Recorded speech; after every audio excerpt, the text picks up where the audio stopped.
Good morning. Good morning.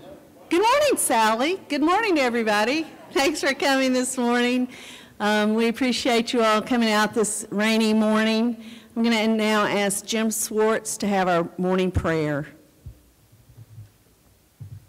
Good morning, everyone. Would you pray with me, please? Heavenly Father, we thank you for today and all its blessings. We thank you for the ability to gather together as a group here, focusing on our economic abilities to boost people ahead here in Washington County and all of Southwest Virginia. We ask for wisdom to do what is right and the courage to take that on.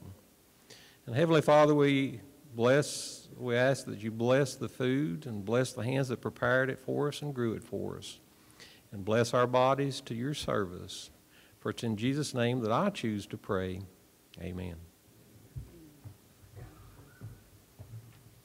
Thank you, Jim.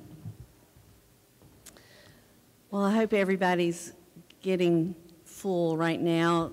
We're going to go ahead this morning and introduce the President and Chairman and CEO of Powell Valley National Bank, Leighton Harding Jr. And just a little background on Leighton. He is a graduate of J.J. Kelly High School in Wise, Virginia. I'm not going to tell you what year. Thank you. You can pay me for that later, Leighton. The University of Virginia College at Wise, also a graduate. He is currently, since March of 2012, the President, Chairman, and CEO of Powell Valley National Bank, which is the 7th oldest bank in the Commonwealth, established in 1888. So a long history there. A lot of you all will recognize or know Leighton from his past life here in Abingdon. From 1993 to March of 2012, he was with the First Bank and Trust Company as Executive Vice President. He has also been the Virginia Bankers Association Vice President, Executive Director of Community Bank Council Management Legislative Programs, has oversaw management for a variety of VBA programs and communities, so he's very involved in that. Some of his other industrial activities that he has, he's the Virginia Bankers Association Board of Directors and Executive Committee, the Federal Reserve Bank of Richmond's Community Institution Deposit Advisory Committee,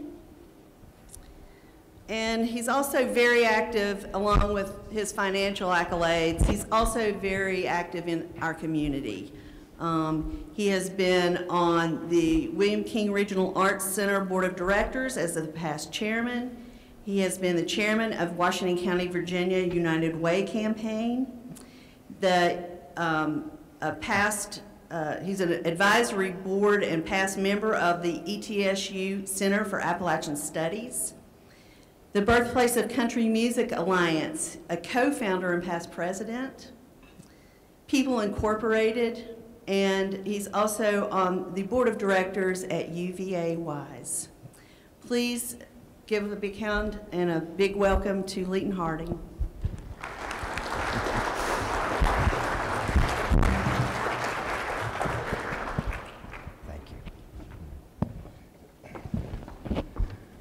Well, that was half my presentation. Can everybody hear me okay? All right.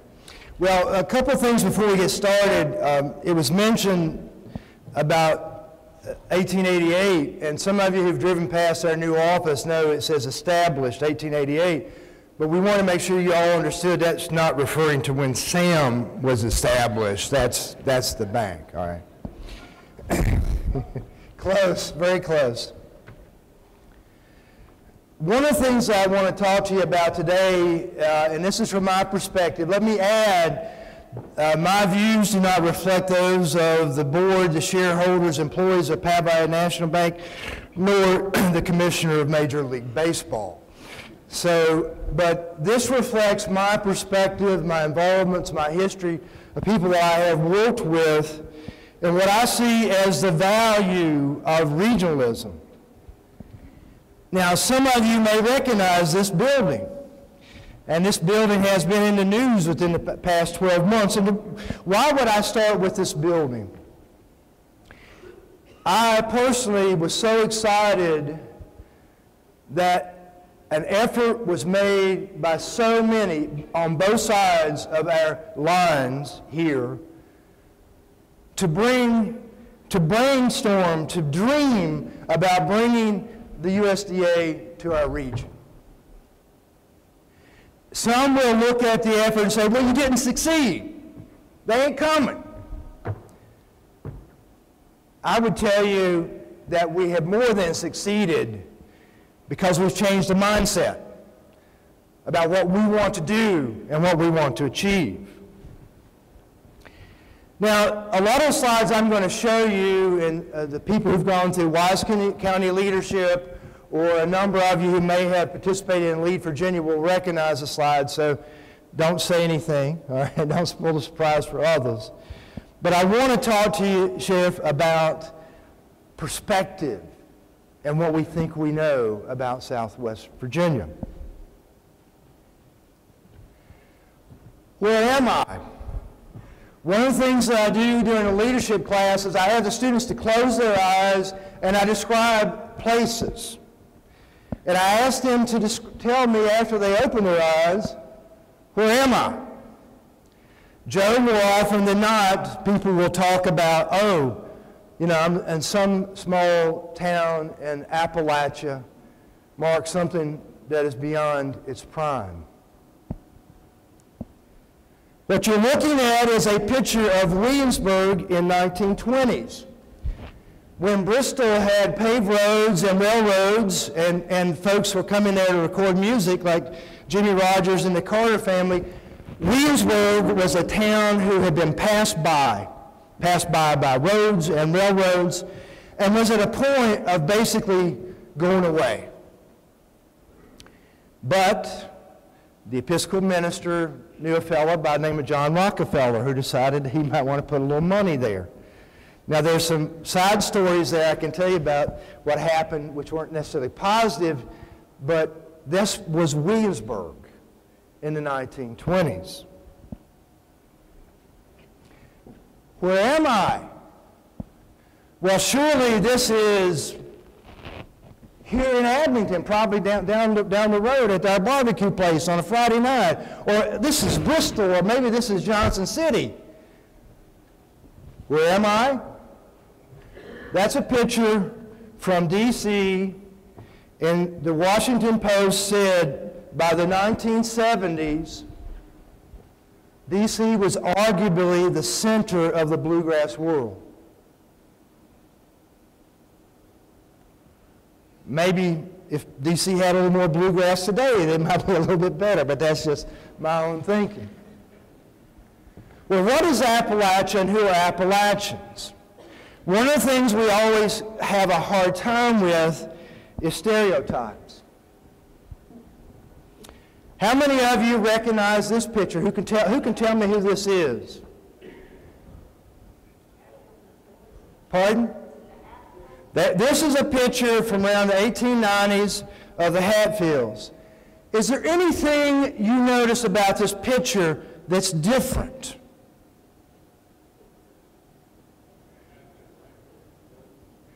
What is different is if you look at these weapons and even the way that they're being held, Sheriff, these are new guns.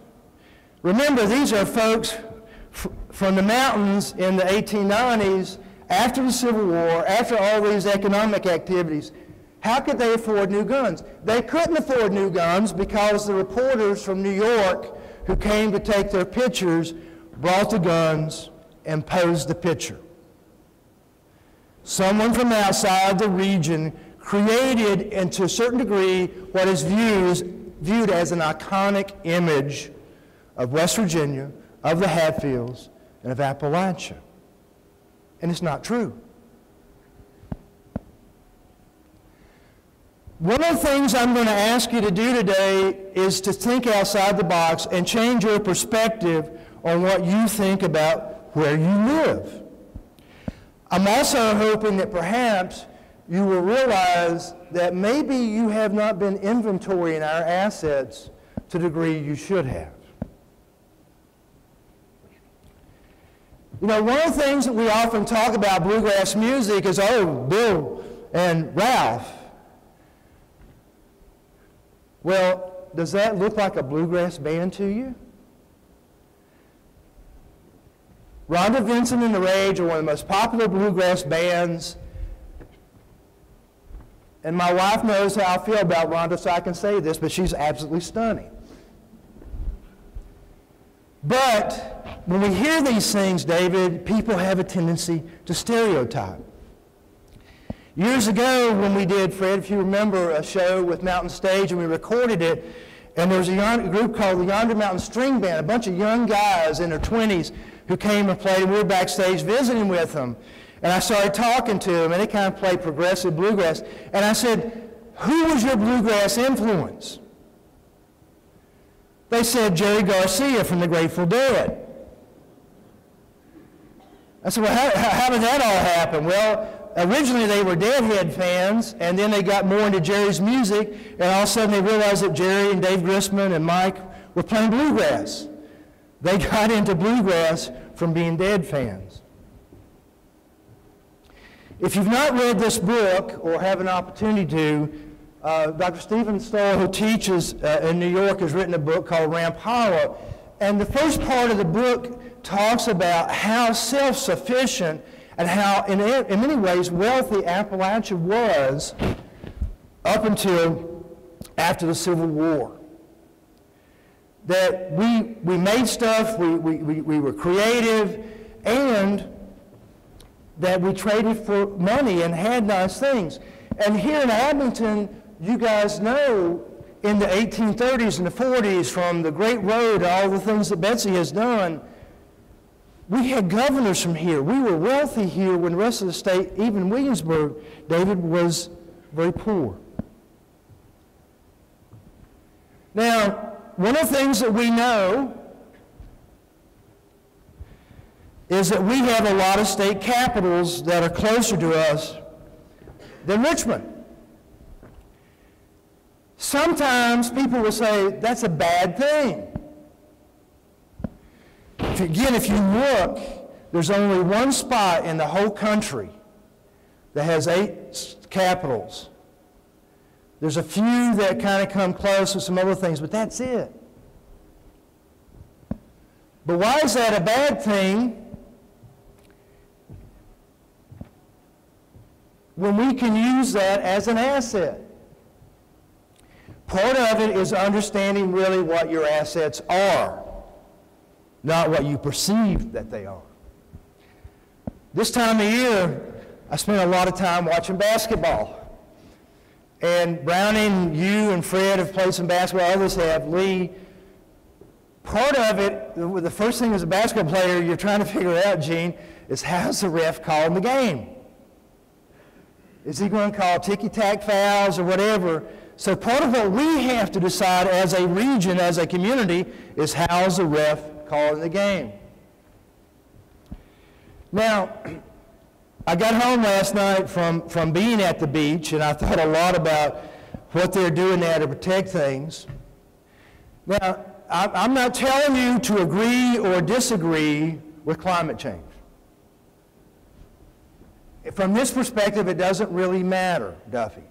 What matters is the National Geographic has put out a map that says by 2100, their estimation, all these areas that you see the little white lines will be gone.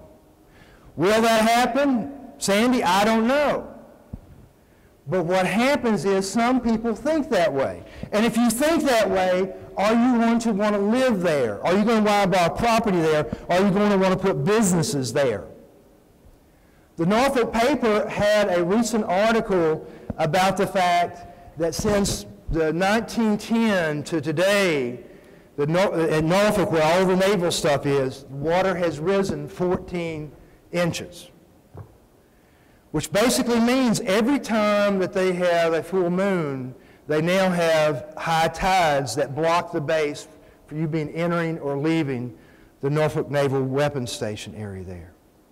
It has nothing to do with climate change per se, but that's what happens. On a personal level, I take a thyroid medication. And part of it is the plant who makes it has been in this area.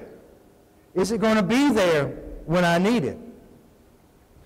Agree or disagree with climate change, but if people believe it, why will they want to invest money when basically in about another 50 or 60 years their investment could be gone? For us, you'll notice we're not necessarily too much concerned about elevation of sea levels in Appalachia. New York is sinking. No one knows what to do. It's after Hurricane Sandy. Zillow says that has warned it up to $1 trillion in property losses by the end of the century because of sea level rise. I can tell you, Ed, whenever we talk about financing a second home for one of our customers someplace, this is one of the things that we think about. Now, there are a lot of signs that you see in Southwest Virginia. How many of you have seen this sign in Southwest Virginia? I saw a lot of these signs when I was at the beach, but I don't see those signs here. Here's another sign that I don't necessarily see in Southwest Virginia. My idea of climbing to higher ground is watch a sunset on High Knob. See this sign in Southwest Virginia?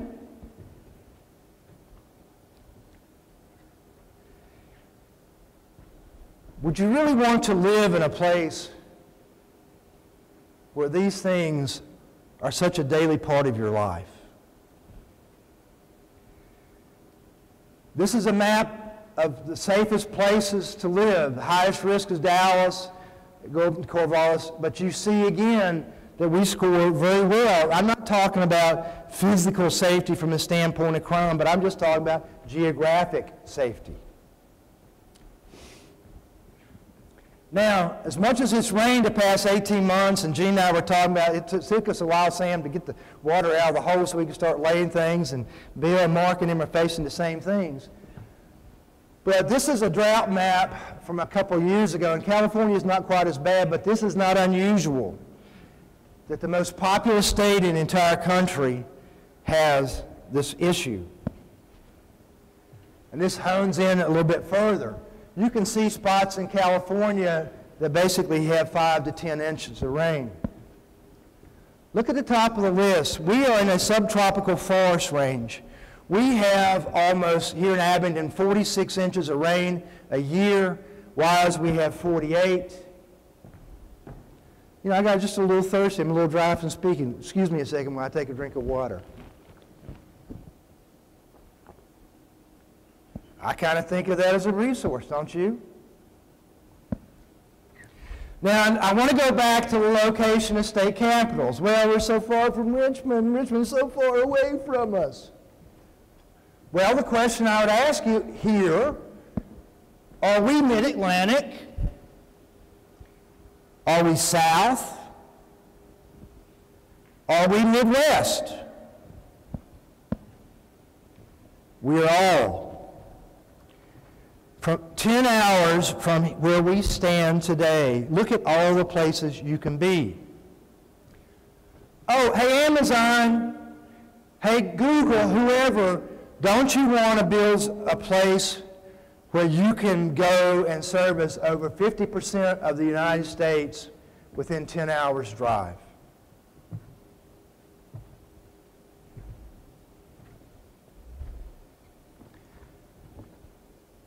Virginia, recently, again, all these different ratings. But if you'll notice, in one of these categories, it talks about, Joe, the regulatory risk or the environment. And Israel and Todd, this is really a testimony, I think, to positive action on the part of our government, where we were rated as the #1 place from a regulatory environment to do business. Now, just imagine that you want to remain under a very positive set of laws, a regulatory environment, Sheriff, but yet you'd like to service the rest of the country. Well, guess what? I can now, if I have facilities in Northern Virginia, Richmond, and Tidewater, I can be here.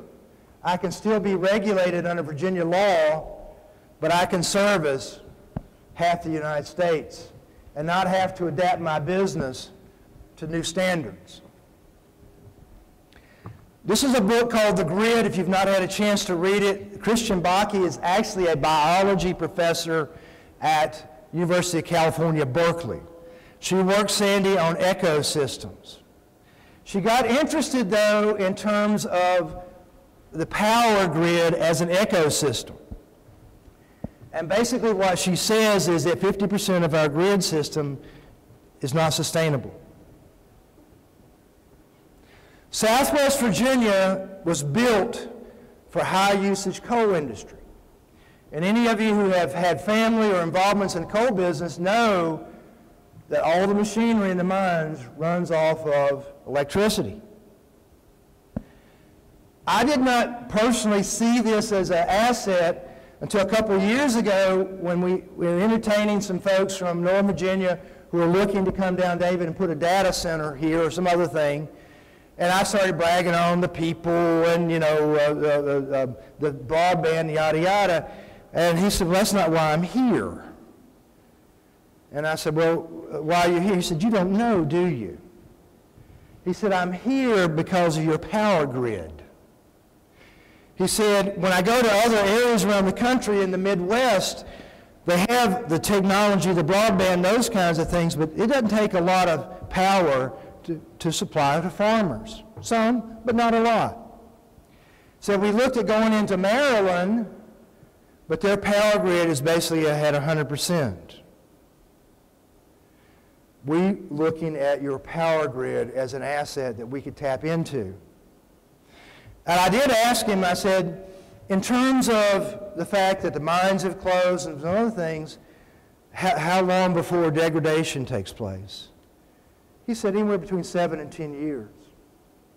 So basically what that means is we got about 5 years to sell our power grid, or it starts getting to a point where it's not going to be as important to us. We know all the work that people like VCETA and Tobacco Commission and things have done in terms of infrastructure, 4G, really I should put 5G up there. Another good book you might want to take a look at, Peter Curran. He used to work at Goldman Sachs.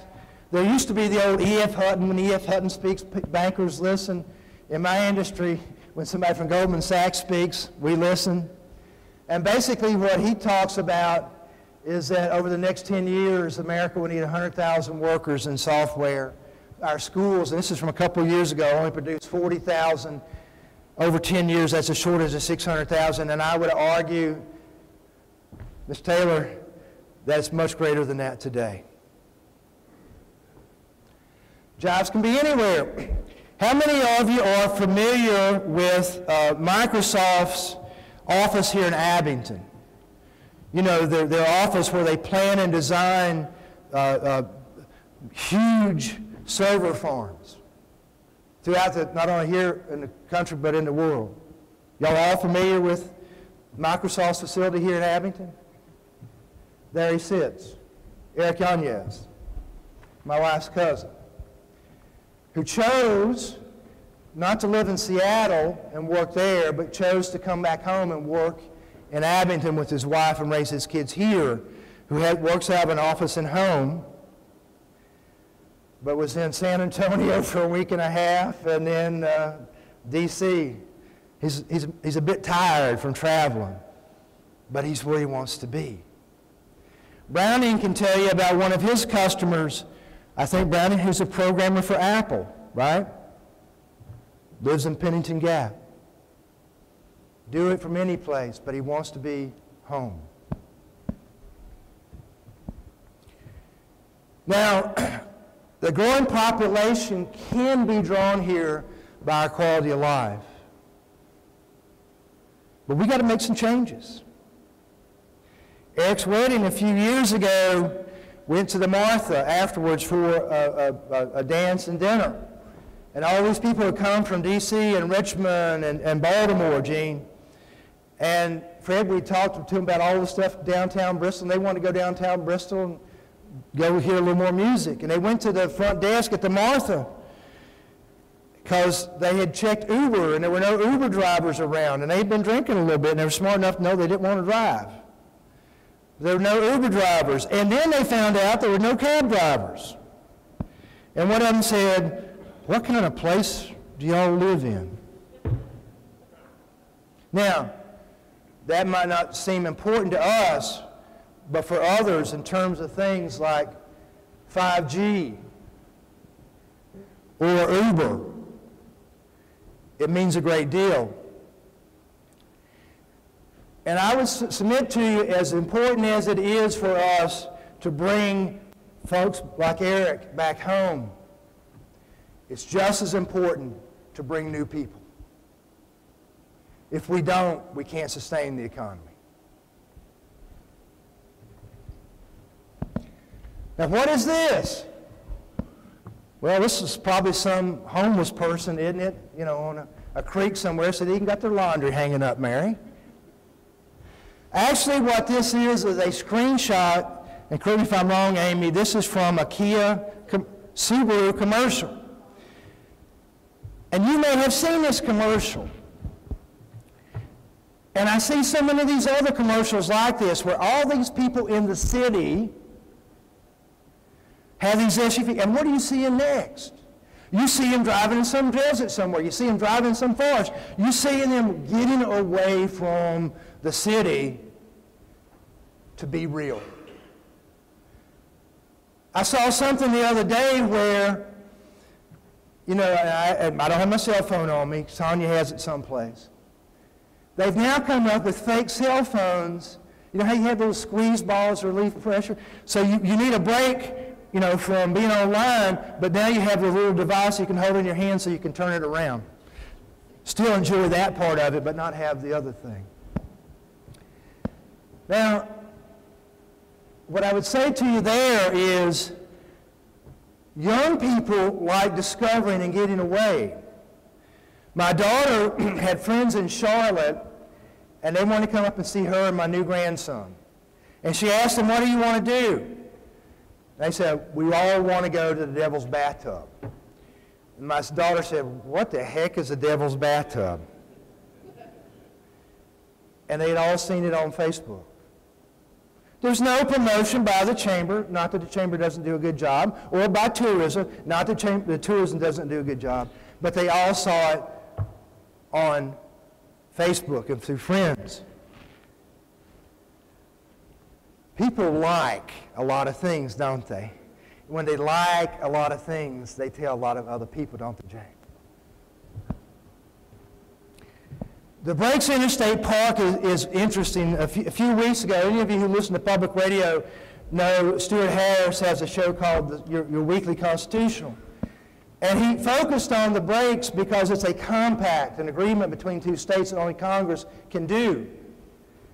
And that was the theme of why he was doing it. But during the show, one of the things that they talked about was, and they were apologetic, how hard it is to get to the breaks.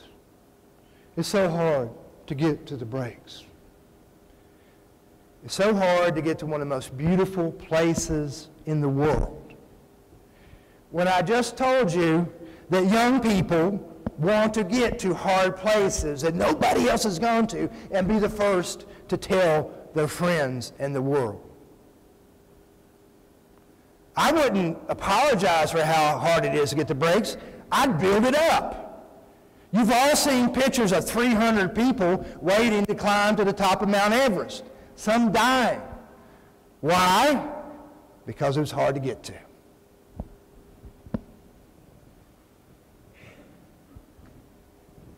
The question you have to ask yourself is, how do you see that glass?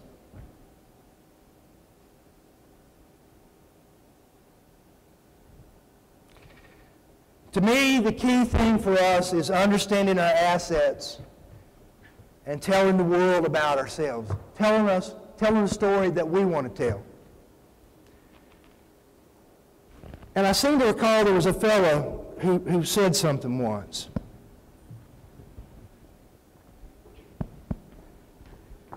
Maybe we should listen to him again.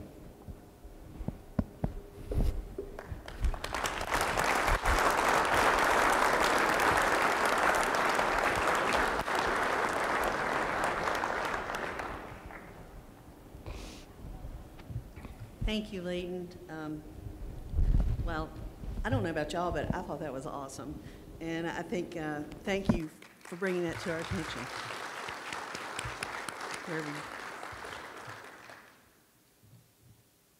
All right. So we'd like to say a thank you this morning to Leighton and to Powell Valley National Bank for being our sponsor this morning, and also for sponsoring the video guy who is live streaming our breakfast this morning. We also would like to thank the Southwest Virginia Higher Education Center for allowing us to have our breakfast here this morning, and for Kathy's Custom Catering. Let's give them all a round of applause. Thank you.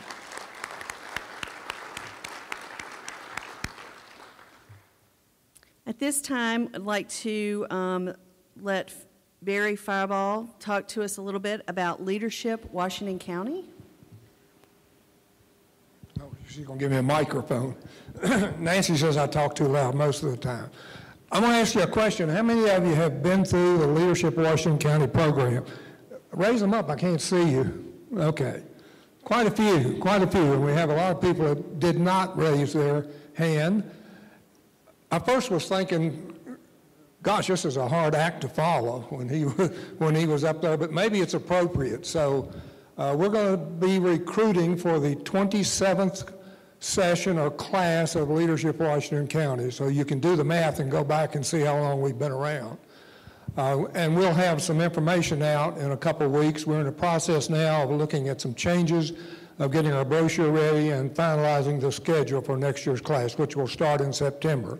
We'll try to get some information out a little bit early in July, but at the July meeting, we will have application forms and we will have our brochure for the next session. I do know that the cost for the program is going to be the same. We're going to keep it at $600 per participant to make that affordable, and hopefully we can encourage people to do that. In order to do that, we're going to ask, we do need a few more sponsors. We do have several sponsors already. If you're interested in participating as a sponsor and helping a class, we've got several different categories. If you'll see me or see one of the board members from the chamber that's here, we'll be glad to talk to you about that. Again, we'll have a brochure and we'll have the application forms at our July board meeting or July breakfast meeting, and we'll try to get you some of that information before that. So, okay, let's think about Leadership Washington County, 27th class, okay? Thank you, Barry. All right, now comes the time of the morning where you've all been sitting there getting quiet, and we're going to ask everybody to stand up and get out your business cards. And we're going to take about 5 minutes for everybody to network and hand out your business cards and greet each other.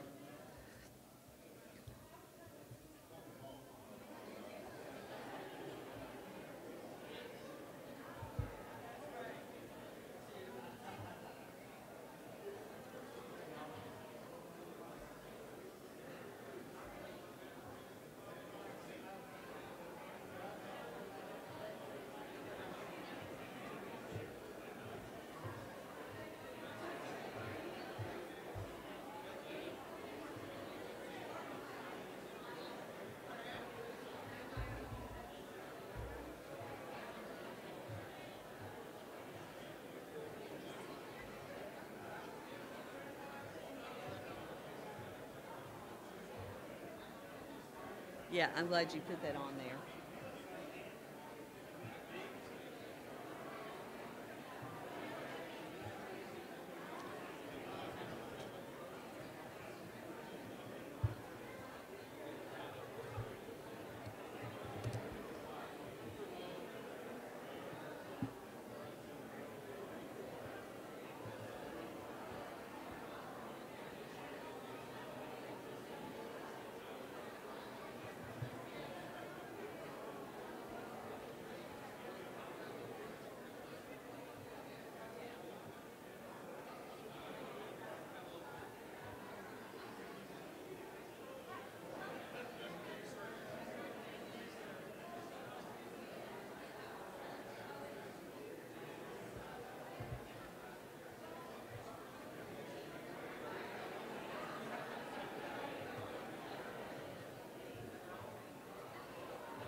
some more cards.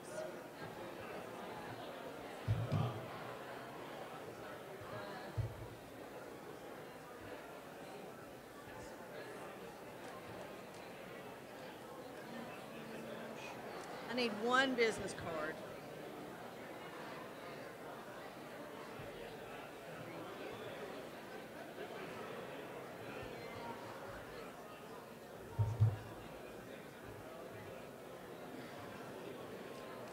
And one more. Thank you. Done. Thank you. Hey.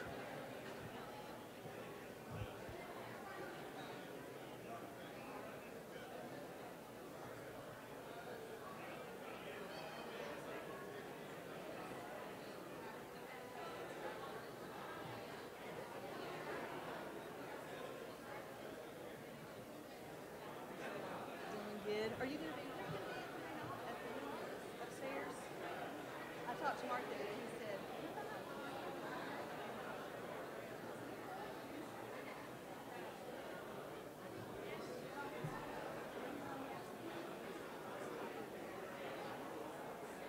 Now, yeah, I was going to say. That's funny.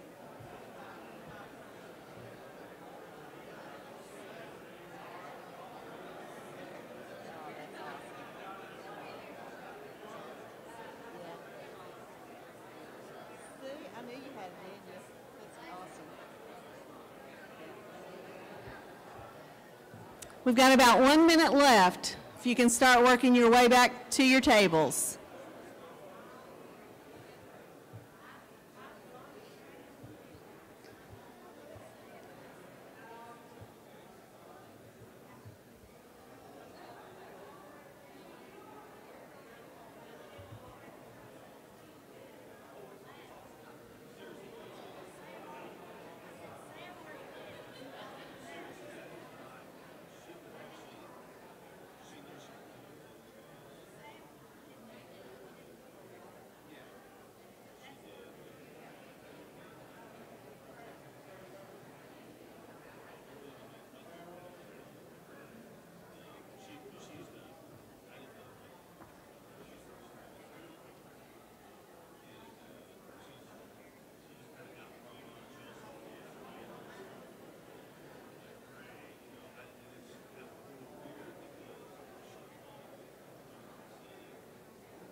All right, if everybody can please take your seats, we'll proceed with the morning's events. Want to remind everybody to please sign in on the guest sheet on your table. Please sign in on the guest sheet on your table.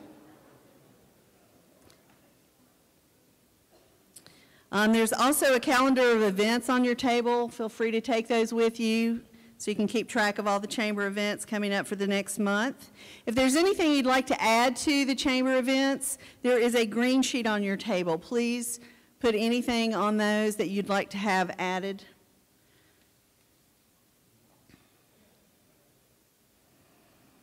All right, I'm going to ask Christy, Whitney, Mark, and Kathy to come forward, and we'll do door prizes. The door prizes this morning are given by Powell Valley National Bank, Virginia Highlands Community College, Sam's Club, Little Downtown Donuts, and Habitat for Humanity. Thank you all for the door prizes.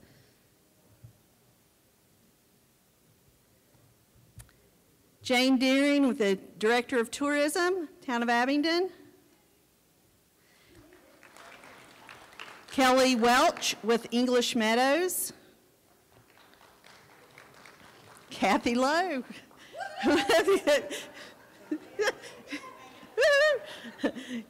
Crystal Caton with Habitat for Humanity. Alan Necessary with Sarge's Campground and Pay Lake. Teresa Burris with Radford University. Tim Flanagan, the video guy. Rita Cascadian, Edward Jones. I'm sorry if I mispronounced that. Oh, definitely. I'm just going to say Angela with ODU Online. Well, thank you. You got another one?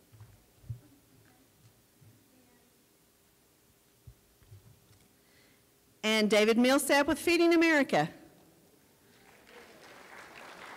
Thank you all.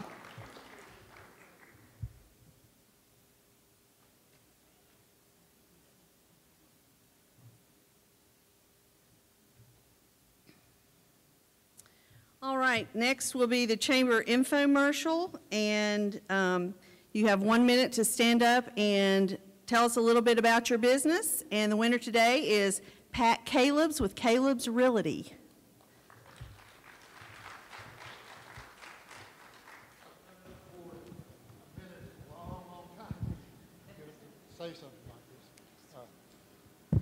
I'm Pat Caleb's, and my family, have been in town here about 40 years. Started a real estate company up 35 years ago, and we have some other little business things we do, but we do sell real estate. I have two gentlemen with me that we comprise the commercial division, also named Virginia C. Thanks, Fred. And we do the commercial end of things, and we have about 12 agents. And my wife, she's best at what she does as far as I'm concerned. So just want to thank the people in the room that I see here that's worked with us and helped us to call Abingdon home. So, and I appreciate it. Thank you, Pat. Our chamber member spotlight, who will be featured on the website this month, will be Sonia Van Hook with the Southwest Virginia Higher Education Center. Be sure to get with Nancy Fireball, please, and we'll get you taken care of on that. Congratulations on that. And now Samantha Tedder will give us the new member spotlight. Good morning. We do have a few new members to introduce, starting with Allison Enix with RSVP Inc. She's located in Abingdon.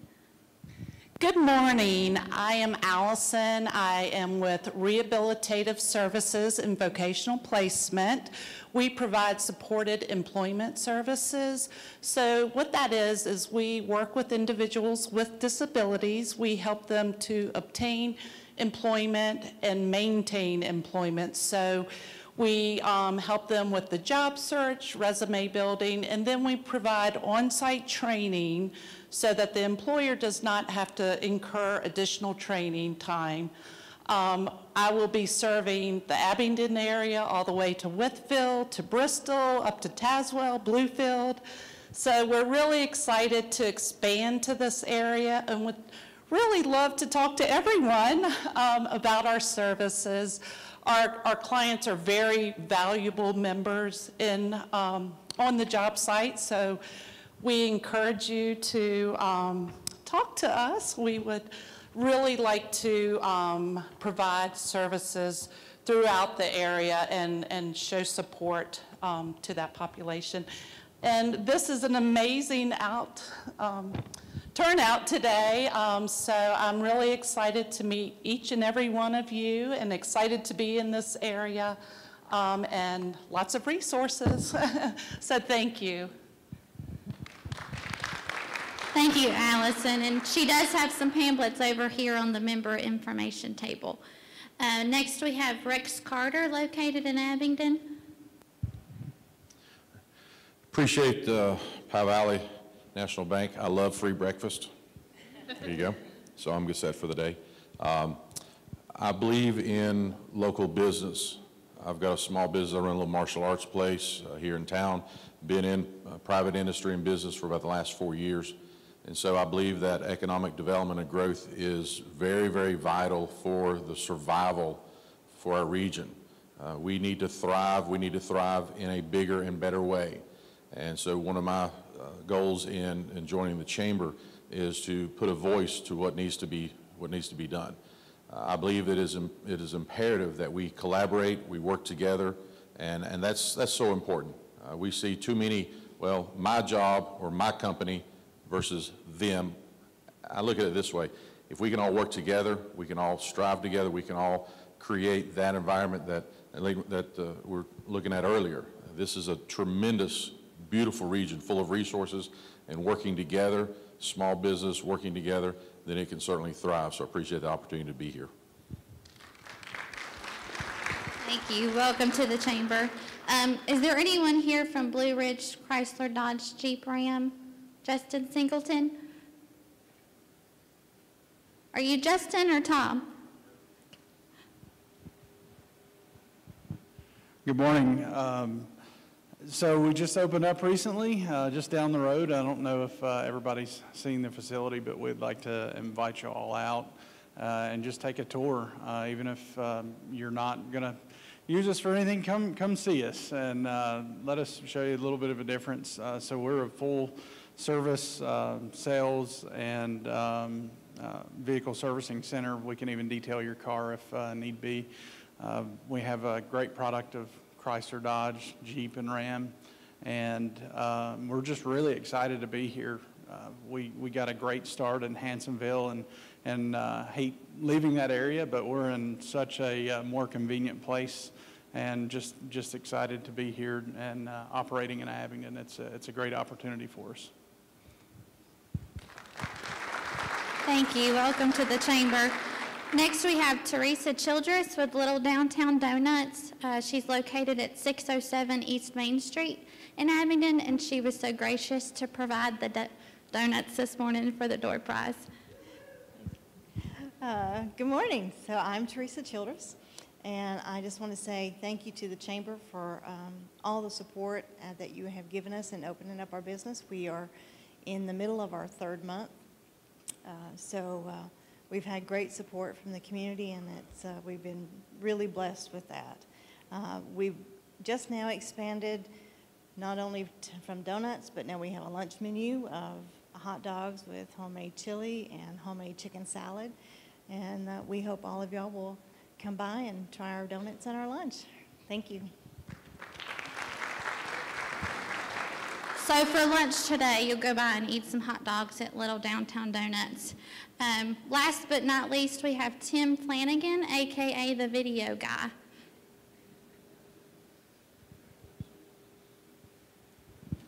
I'm going to stay off camera. I'm always behind the scenes. First of all, let me tell you what a challenge, but a fun challenge it was today to keep up with a moving speaker in 40 slides. That was a challenge, but it was fun. My name is Tim Flanagan with New Vision Marketing. I am an event videographer who specializes in live streaming. I also do commercials for small business. I will be live streaming the breakfast every month. I'm also looking for sponsors. Thank you, Powell Valley, for sponsoring the live stream today. If you want more information about that, just talk to me after the meeting. It's an honor to be part of the Washington County Chamber, and look forward to see what happens in the future. Thank you. That's all the new members today. Thank you. Now we'll hear from Kathy Lowe and Sandy Ratliff for the new knowledge.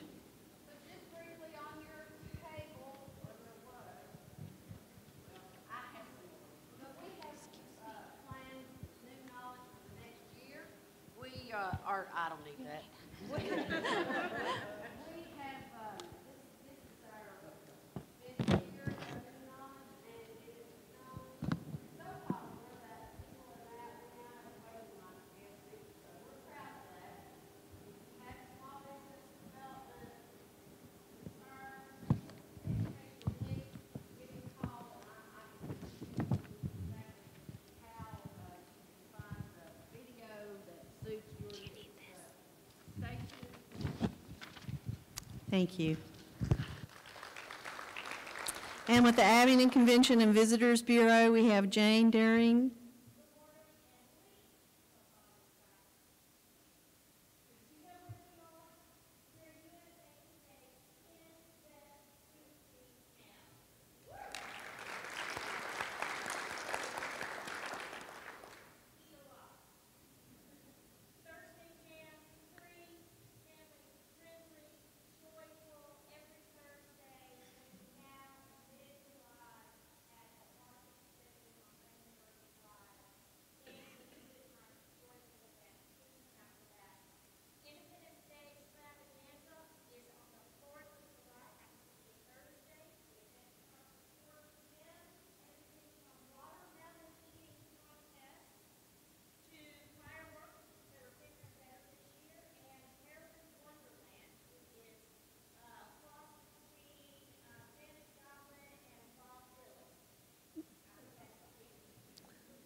Thank you.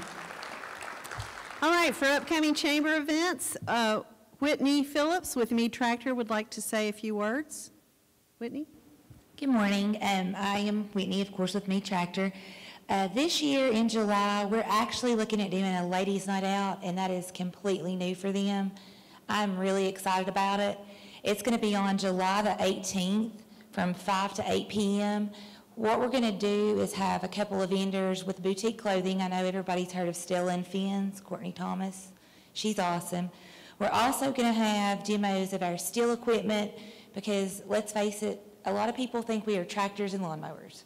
And there's a lot more to it than that. We hope we see all of you there. Please tell all your friends. We're also going to have Abingdon Vineyards with wine tasting and, of course, hors d'oeuvres, door prizes, and a lot of things going on that evening. So just make sure to stop by and see us for a little bit. Thank you. I'd like to ask Peg Ayers with Wolf Hills Toastmasters to say a couple of words. Thank you. So we have our ribbon cutting open house scheduled June 27th during our regular meeting time, 3:15 to 4:15, right here in the Higher Education Center. And if you would like to join us, please respond to Sonia Van Hook, who is right up there, but she made me do the talking. But we have a number of Toastmasters here: Sonia, David Matlock, Kim, Sapo, Jim Schwartz from Powell Valley National Bank. So it's a terrific opportunity to get to know some people and get some practice with public speaking. Please join us. Thank you. Thank you, Peg. All right, now just to let you all know a few ribbon cuttings that are coming up. Hope everybody can come out and support the chamber and the local businesses. On June the 20th at 3 o'clock, we have Habitat for Humanity on Cummings Street. June 21st at 10:30 a.m., National Bank's grand opening on 102 Wall Street. June 27th at 3:15, the Wolf Hills Toastmaster ribbon cutting and open house, and that's going to be here at the Southwest Virginia Higher Education Center. On June 27th at 5:30, Powell Valley National Bank will be having their ribbon cutting. And also want to mention that they will be doing a door prize of $1,000. The $1,000 is going to go to a charity of your choosing. So if you are the winner of that $1,000, you get to donate in your name to your local charity. So I think that's a great door prize. So hope to see everybody out at the ribbon cuttings. Just want to remind everybody, next breakfast will be held July the 18th, and it will be sponsored by Farm Credit. And as always, if you'd like to donate any prizes for door prizes, please bring by to the local chamber or bring to the next breakfast event, and we'll be happy to hand those out. I think that's it for today. I appreciate everybody, and everybody have a great day. Thank you so much.